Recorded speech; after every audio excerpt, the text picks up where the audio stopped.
আমিনুল ইসলাম বুলবুল ভাই ফিরছেন, বাংলাদেশে ফিরছেন, অস্ট্রেলিয়া থেকে ফিরছেন, কয়েকদিনের মধ্যেই ফিরছেন। বিসিবি প্রেসিডেন্টের দায়িত্বে আছেন বুলবুল ভাই। সেই পোস্টটা তো অবৈতনিক। বিসিবি প্রেসিডেন্ট হিসেবে কোনো বেতন তো আর তিনি পান না।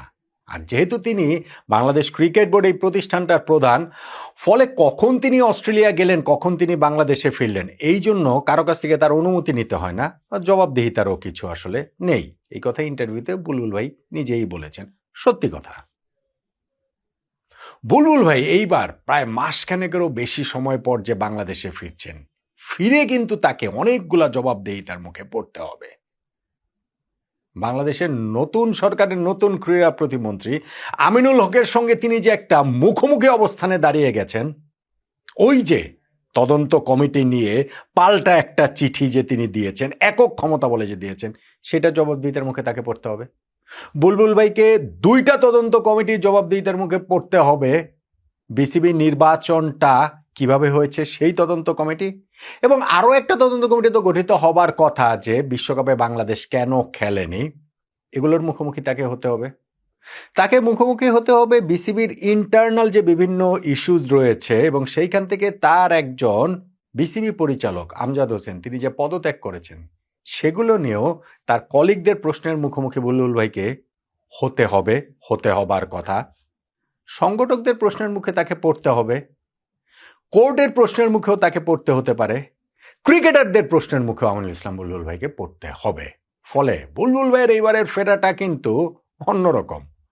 বিসিবি থেকে কখন তিনি বাংলাদেশে থাকলেন, কখন অস্ট্রেলিয়া গেলেন, সেইটা কি ম্যাটার করে না? অনেক কথা হয়েছে যে না ঠিক আছে, এখনকার পৃথিবীতে ওয়ার্ক ফ্রম হোম যদি হয় তাহলে ওয়ার্ক ফ্রম মেলবোর্নও আসলে হতে পারে। হ্যাঁ, হতে পারে, কিন্তু বাংলাদেশ ক্রিকেট বোর্ড প্রেসিডেন্টের পদটা কি এতটাই হালকা, এতটাই খেলো যে ধরেন 1.5 মাস ধরে বিসিবি প্রেসিডেন্ট অন্য দেশে থেকেও দায়িত্ব পালন করতে পারবেন? কাজ তো হয়েছে, বিসিবি তো আর বন্ধ হয়ে যায়নি, তো সেই কাজ তো সবসময় সব জায়গাতে হবে। ঠিক আছে, সেই জবাবদিহিতে তিনি না করলেন, কিন্তু এই যে এত এত জবাবদিহিতার কথাগুলো যে আমি বললাম, সেগুলো সামলে বুলবুল ভাই কি টিকতে পারবেন এই দফায়? বিসিবি প্রেসিডেন্ট হিসেবে 4 বছরের যে মেয়াদ, যে টেস্ট ম্যাচ খেলার স্বপ্ন তিনি দেখেছেন, সেই স্বপ্ন পূরণ কি হবে বাংলাদেশের প্রথম টেস্ট সেঞ্চুরিয়ানের? বুলবুল ভাই অনেকগুলা জায়গাতেই ঝামেলা পাকিয়ে রেখেছেন, এবং সেইখানটাতে তার যে স্বেচ্ছাচারিতা, তার যে একক সিদ্ধান্ত নেবার ব্যাপার স্যাপার, সেগুলো অনেক বড় হয়ে দেখা দিচ্ছে। সবচেয়ে বড় হয়ে দেখা দিচ্ছে বাংলাদেশের বাস্তবতায় যদি আপনি বলেন, তাহলে বুলবুলের ওই চিঠিটা বাংলাদেশ ক্রিকেট বোর্ড জাতীয় ক্রীড়া পরিষদের তদন্ত কমিটিকে চ্যালেঞ্জ করে যে একটা প্রেস রিলিজ পাঠিয়েছে সেটা, এবং জানা গেছে সেই প্রেস রিলিজটা বিসিবির কারোর সঙ্গে কনসাল্ট করে তিনি করেন নাই। অন্ততপক্ষে বিসিবির কোনো বোর্ড মিটিং, বিসিবির সভা মিনিটসের মধ্যে রয়েছে এরকম কোনো কিছু না। তিনি ওরকম একটা তদন্ত কমিটিকে চ্যালেঞ্জ করে এনএসসির একটা প্রেস রিলিজ দিয়ে দিলেন, এবং এক পরোক্ষ হুমকি দিয়ে দিলেন যে এইটা যদি ইলেকশন নিয়ে কোনো কথাবার্তা বলা হয়, তদন্ত করা হয়, বিসিবি যদি অন্য রকম, সরকার যদি এই তদন্ত কমিটি অন্য কোনো রকম কিছু ভাবে, তাহলে আইসিসি থেকে বাংলাদেশকে নিষিদ্ধ করে দেওয়া, এরকম পরোক্ষ হুমকি টুমকি তিনি দিয়েছেন। এনএসসির চেয়ারম্যান তো পদাধিকার বলে ক্রীড়া প্রতিমন্ত্রী আমিনুল হক। আমিনুল হককে তিনি চ্যালেঞ্জ করেননি? চ্যালেঞ্জ করেছেন। এখন যখন বাংলাদেশে এসেছেন, তার তো এই প্রশ্নের মুখে পড়তেই হবে যে ওই চিঠিটা তিনি মিডিয়া রিলিজটা কিভাবে দিলেন, কোন বাস্তবতায় তিনি দিলেন। তদন্ত কমিটির মুখোমুখি বুলবুল ভাইকে হতে হবে। বাংলাদেশের এই ক্রিকেট বোর্ডের সর্বশেষ যে নির্বাচনটা হয়েছে, সেই নির্বাচন নিয়ে অনেক প্রশ্নের জায়গা রয়েছে। এখন যখন এনএসসি একটা তদন্ত কমিটি গঠন করে দিয়েছে, আনুষ্ঠানিকভাবে সেই তদন্ত কমিটির কাছে জবাবদিহিতা আমিনুল ইসলাম বুলবুল ভাইকে করতে হবে, এবং স্পেশালি ওই যে দেশের 64টা জেলা ক্রীড়া সংস্থার কাউন্সিলর নির্বাচনে ডিসিদের যে হচ্ছে গিয়ে চিঠিকে তিনি পাল্টে দিয়েছিলেন, পাল্টা চিঠি দিয়ে কোন ক্ষমতা বলে তিনি আসলে দিয়েছেন নির্বাচন যদি প্রভাবিত করতে না চান, তৎকালীন যুব ও ক্রীড়া প্রতিমন্ত্রী আসিফ মোহাম্মদ সজীব ভুইয়ার সাথে কোন যোগ সাজসে তিনি এগুলো করেছেন, এবং ওই যে ক্লাবগুলো যাদেরকে হচ্ছে গিয়ে কোর্টের রায়ে একবার স্থগিত করা হয়, কাউন্সিলরশিপ আবার দেওয়া হয়, আবার স্থগিত করা হয়, এইসব প্রশ্নের মুখোমুখিও তদন্ত কমিটির সামনে গিয়ে আমিনুল ইসলাম বুলবুল ভাইকে হতে হবে।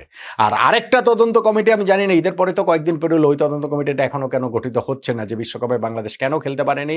আমাদের ক্রীড়া প্রতিমন্ত্রী আমিনুল হক ভাই বলেছেন যে তিনি সেটা করে দিবেন, এবং সেই তদন্ত কমিটির মুখোমুখিও আমিনুল ইসলাম বুলবুল ভাইকে হতে হবে। সেই ক্ষেত্রে আবার তখনকার ক্রীড়া উপদেষ্টা, প্রতিমন্ত্রী তার উপদেষ্টা আসিফ মাহমুদ উপদেষ্টা ছিলেন, এবং পরের যে উপদেষ্টা আসিফ নজরুল, ডক্টর আসিফ নজরুল, তার সঙ্গে কোন যোগ সাজসে বাংলাদেশ বিশ্বকাপকে খেলতে পারেনি, খেলতে দেয়নি, সেখানটাতে বুলবুল ভাইয়ের ভূমিকা, ক্রিকেট বোর্ডের ভূমিকা কি ছিল, সেই প্রশ্নের মুখোমুখিও তো তাকে আসলে হতে হবে। তাকে মুখোমুখি হতে হবে এই যে আমি বলছিলাম যে আমাদের ক্লাব সংগঠকরা রয়েছেন তাদের, এবং সেইখানটাতে একটা বড় অংশ তার বিপক্ষে বিদ্রোহই করেছে। বিদ্রোহ করেছে না, খেলা হচ্ছে না, সব জায়গায় খেলা বন্ধ হয়ে আছে। আমি জানি না ওই ঘটনা প্রবাহ কোর্ট কাছারিতে চলে যায় কিনা, আইন আদালতে চলে যায় কিনা, সেই পর্যন্ত বুলুলকে নিয়ে যাওয়া হবে কিনা। আর বেশি করে মুখোমুখি হতে হবে, হতে হওয়া উচিত আমাদের ক্রিকেটারদের। আমাদের ক্রিকেটারদের রুটি রুজির পথ তো মোটামুটি বন্ধ করে দিয়েছেন। বড় বড় কাজ তিনি করেন, বড় বড় কথা তিনি বলেন। ওই যে বিশ্বকাপে খেলতে যায়নি, আমরা একটা 4 দিনের টুর্নামেন্ট করে আমরা 10 কোটি টাকা খরচ করে ফেললাম, বিরাট প্রাইজ মানি দিলাম, কিন্তু আমাদের দেশের সিংহভাগ ক্রিকেটারের বেঁচে থাকার মূল যে অবলম্বন, সেই লিগ ক্রিকেটের কি অবস্থা? ঢাকা প্রিমিয়ার লিগ ক্রিকেটের কি অবস্থা? অন্যান্য বছর তো এই সময়ের মধ্যে দলবদল হয়ে যায়, লিগের সূচিও হয়ে যায়, লিগের এইবারের কোথাও কোনো সারা শব্দ নাই। কেন নাই? কেননা এই বুলবুলের বোর্ডের অধীনে তো অধিকাংশ প্রিমিয়ার লিগের ক্লাবগুলো লিগ খেলবে না। বোর্ড প্রেসিডেন্ট হিসেবে সেই ব্যর্থতার দায় কি তারও না? তিনি সেই সমস্যার সমাধানে কি কি পদক্ষেপ নিয়েছেন, গত 1 মাস 1.5 মাসে কি পদক্ষেপ নিয়েছেন, যত সময় ঘনিয়ে আসছে তত কি পদক্ষেপ নিয়েছেন? অস্ট্রেলিয়ায় গিয়ে বসে থাকলে পদক্ষেপটা কিভাবে নেবেন আমাকে বলেন তো দেখি।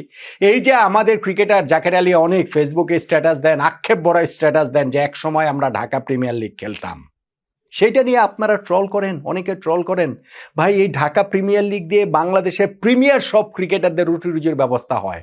ন্যাশনাল টিমের কন্ট্রাক্টেড ওই যে 25-30 জন ক্রিকেটার রয়েছেন তাদের কথা বাদ দেন, তার বাইরে যে আমাদের যে 100 জন ক্রিকেটার রয়েছেন তাদের মূল আয়ের জায়গায় এই ঢাকা প্রিমিয়ার লিগ।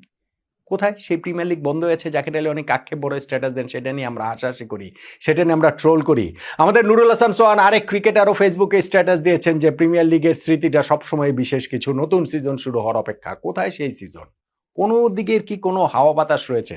এই সময়ের মধ্যে আমিনুল ইসলাম বুলবুল ভাইয়ের তার ওই স্বেচ্ছাচারিতার আরও একটা নমুনা দিয়ে দেখিয়েছেন তিনি, যেখানটাতে মিডিয়া কমিটির চেয়ারম্যানের দায়িত্ব থেকে আমজাদ হোসেনকে সরিয়ে দেওয়া হয়েছে।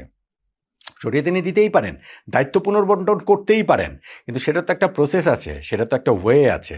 অসম্মানজনক উপায়ে যদি সেটা করেন তাহলে তো ঘরও ঠিক থাকবে না। যেমন ঠিক থাকেনি, আমজাদ হোসেন সেই অসম্মানটা না নিতে পেরে বাংলাদেশ ক্রিকেট বোর্ড থেকে পদত্যাগ করেছেন। ক্রিকেট বোর্ডের পরিচালকদের মধ্যে ইশতিয়াক সাদেক পদত্যাগ করেছেন নাম্বার 1, এখন আমজাদ হোসেন পদত্যাগ করলেন নাম্বার 2। এই পদত্যাগের পাল্লা যত দিন যাবে তত আরো ভারী হতে থাকবে বলেই আমার কাছে মনে হয়। আমি অনেক আগেই আপনাদেরকে একটা কথা বলেছিলাম, বাংলাদেশ ক্রিকেট বোর্ড প্রেসিডেন্টের পদ থেকে আমিনুল ইসলাম বুলবুল ভাইয়ের বিদায় হবে অসম্মানজনকভাবে, ভীষণ রকম অসম্মানজনকভাবে, এবং আমার কথাতে আমি এখনো অটল। আমি সেটা দেখতে পাচ্ছি যে সেই অসম্মানের বিদায় বুলবুল ভাইয়ের জন্য ওয়েট করে আছে।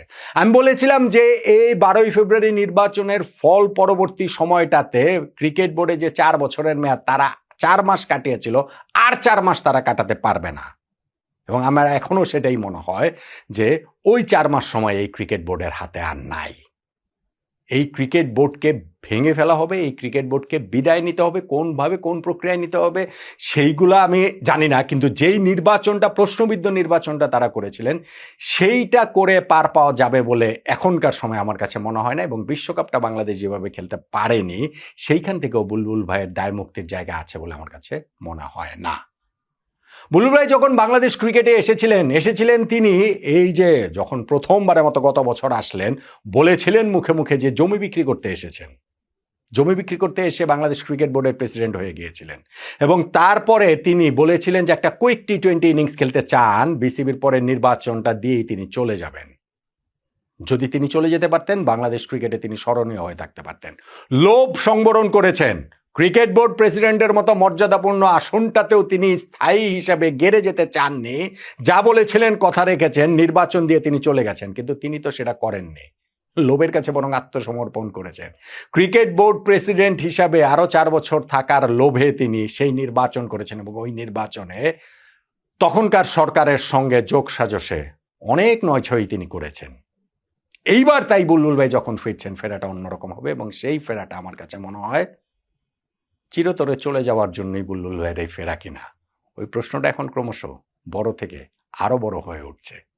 আমার তো মনে হয় না বুলবুল ভাইরা খুব বেশি দিন আর, আমিনুল ইসলাম বুলবুল অন্ততপক্ষে বোর্ড প্রেসিডেন্ট হিসাবে খুব বেশি দিন আর থাকতে পারবেন বলে আমার তো মনে হয় না।